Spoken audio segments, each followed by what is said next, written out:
Theresa, who's in Stratford. Theresa, what can you tell us?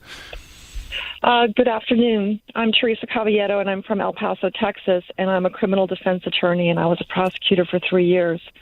And I want to weigh in on the police situation. Well, you're fairly well qualified, Theresa, so I'll just sit back and listen if that's all right with you.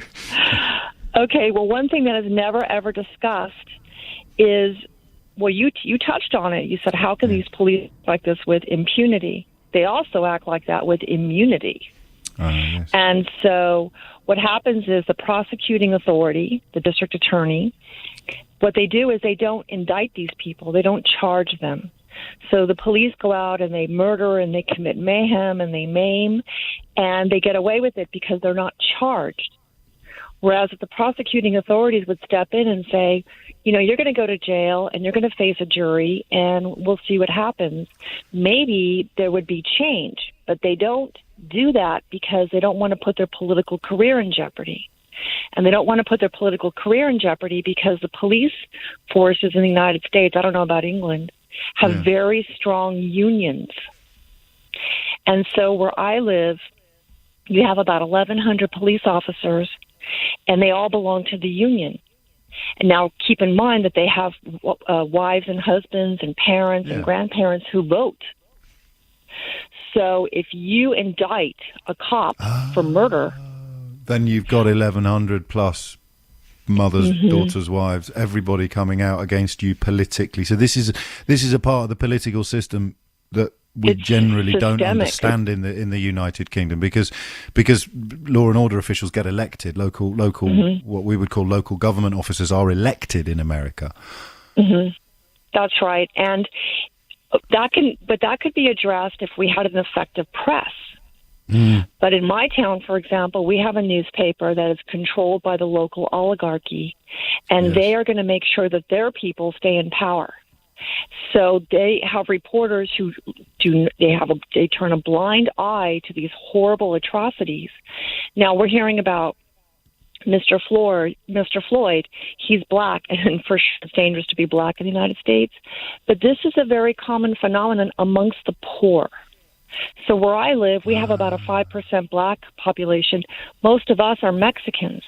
And if you go to the courts and you look at the people being accused, they're poor, and a lot of them aren't citizens. So this is their way of keeping the social strata in place. There's a caste system. They have to keep it in place.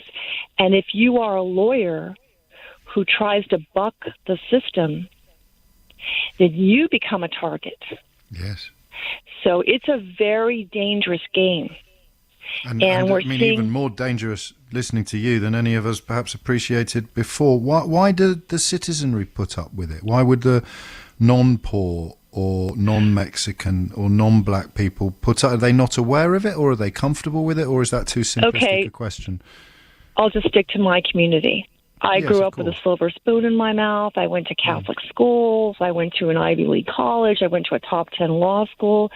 I had no idea how the other half lived. Okay. And so when I went out and hung my own shingle and started doing criminal defense work, I'd have these people come into my office beaten to a pulp. And I'd say, well, what happened? Well, they'd be charged with assault on a peace officer or resisting arrest. But what I started seeing and I came to understand is that there's a pattern.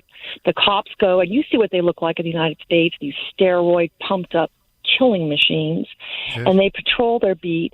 And if they see you drop a cigarette butt on the sidewalk, they're going to show you. They're going to teach you a lesson. What if you dropped a cigarette butt on the sidewalk, or I dropped a cigarette butt on the sidewalk? What would they do to us? Okay, so if you're on the west side of town, which is the white side of town, with the privileged side of town, and you drop a cigarette, you can do a line of cocaine. They're not going to do anything. But if you're walking on the other side of the tracks, or you're me, because I'm well known because of my work fighting the police department, I'm going to get a ticket for jaywalking.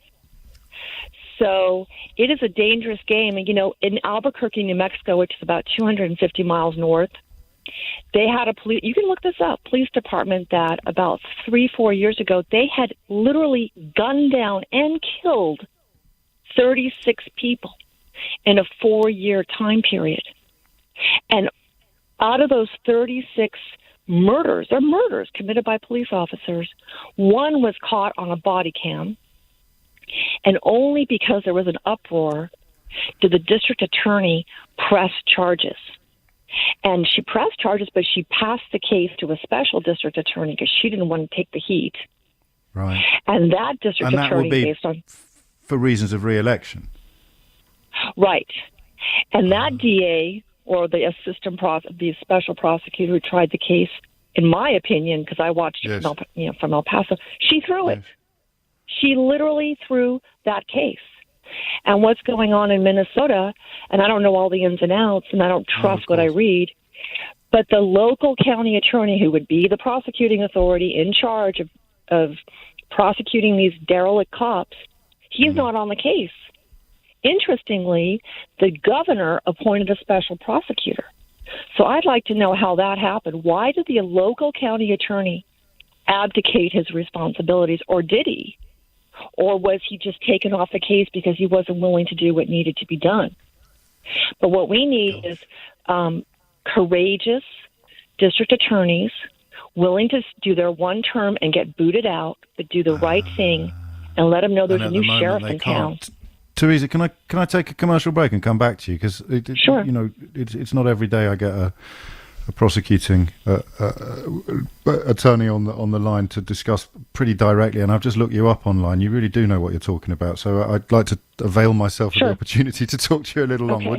You've given me a real skeleton key here, because I look at some of the people in the Republican Party who hadn't really shown any evidence of being quite as depraved as Donald Trump, but they continue to facilitate it because they're frightened of losing their jobs. It really is that simple. They think he's their best chance of re-election or their best chance of staying in office. And when we look at scenes of this awful policing, ignoring it is the best chance of local government officers or district attorneys of keeping their jobs, because they don't want to upset the powerful police lobby. And similarly, if the racism is as endemic as is becoming increasingly clear, they know that there won't be enough public outrage at their conduct, and if everyone just stays quiet, doesn't bring any charges, it will eventually all go away. Have I got that right? Well, first of all, just blanket accept that the United States is still fighting the Civil War. Just accept that, put that to the side. Wow. Then you get into places where, for example, I said in my community we have 5% blacks, but we have we're 85% Hispanic.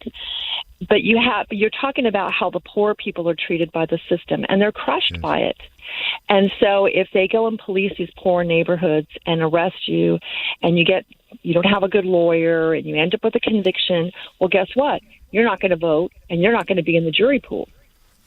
So who's voting and who's on the jury pool? People who have no concept of how the police conduct themselves in these communities. So when you bring them down for jury duty, and they're reading the paper, but the paper is run by the local elites, and it's not going to talk about the police brutality because that's bad for business. So they really believe that if you've been arrested, you must have done something wrong.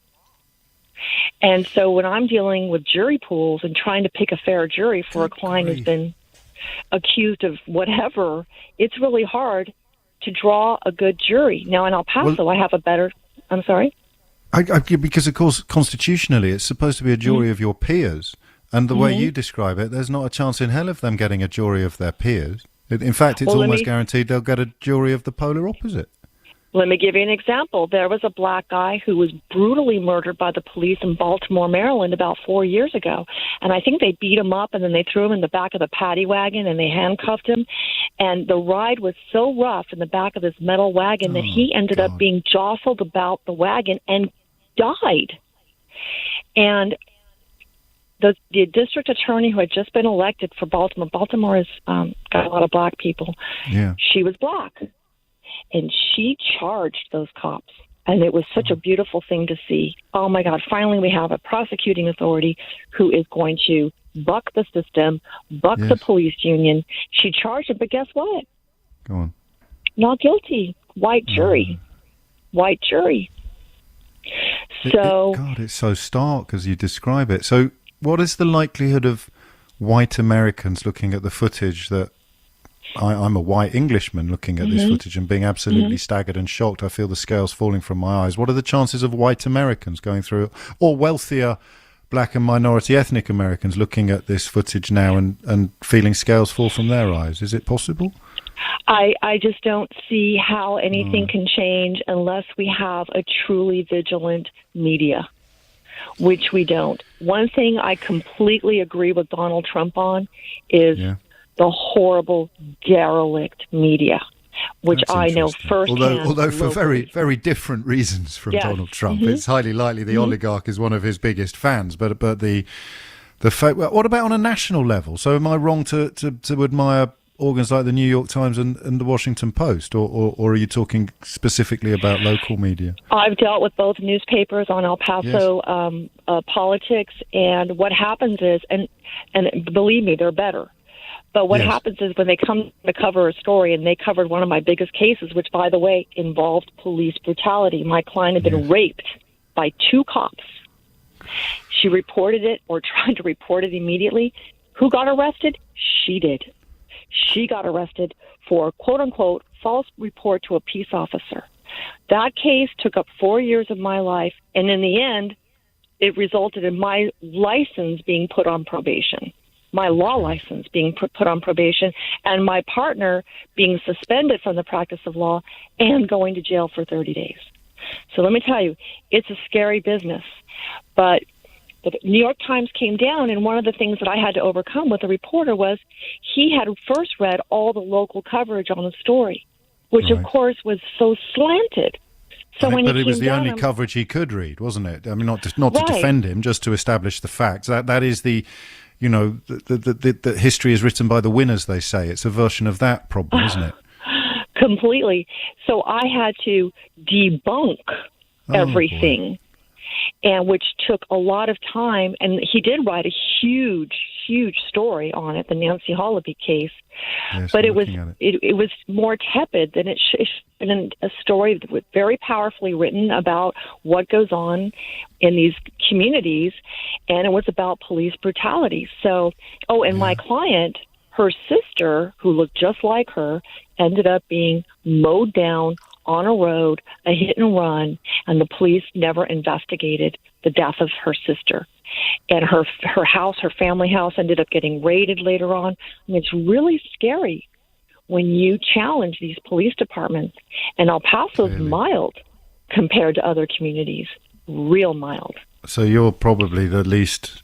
I mean, I will ask before I say goodbye what you're doing in Stratford at the moment, but you are probably the least shocked person in the United Kingdom by the images and the stories that are coming out of America at the moment. Well, no, it's par for the course. What's interesting to me is why did this end up resulting in such a combustive reaction? Yes. But I'm okay with it. Burn, baby, burn. Because I understand that. Why do you think this one has escalated in the way that I don't know. I really don't know.